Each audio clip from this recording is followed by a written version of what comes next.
In 1929, something powerful happened in southeastern Nigeria. Thousands of determined and armed Igbo women rose up against British colonial rule. They were not soldiers. They were mothers, traders, and farmers. But they had reached their limit. This is the true story of the Women's War of 1929, when ordinary Nigerian women stood up to one of the strongest empires in the world. At that time, the British governed through warrant chiefs, men who were chosen by the colonial government to control the people. These chiefs did not represent the community. Many of them abused their power, demanding money and enforcing unfair rules. The men had already been taxed. But in late 1929, rumors spread that the British also wanted to tax the women. That decision pushed the women to act. In a town called Oloko, a British official ordered a widow named Wanyaru to be counted for tax. She refused and reported the matter to other women in the community.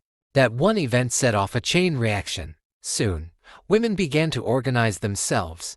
They sent messages from village to village and gathered in large numbers. They used a traditional method of protest known as sitting on a man, where women would surround the homes or offices of local leaders, singing, clapping, and chanting until their voices were heard. From Abatuari and Umuahia, thousands of women came together. They marched, they protested, and they demanded justice. They wanted respect, fair treatment, and an end to oppressive taxation. But instead of listening, the British responded with violence.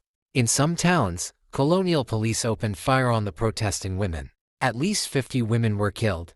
Some believe the number was even higher. It was a tragic and painful moment in our history.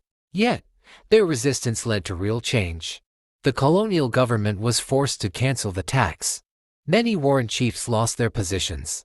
And for the first time, women began to be recognized in local politics and governance. The Women's War of 1929 became one of the first major anti-colonial movements in West Africa led entirely by women. Today, the story is not widely taught, but their courage lives on in the hearts of Nigerians who remember them. These women did not use weapons. They used unity, culture, and their voices.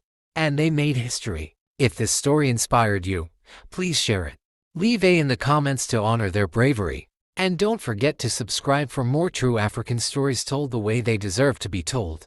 Let us never forget the women who stood tall and fought an empire.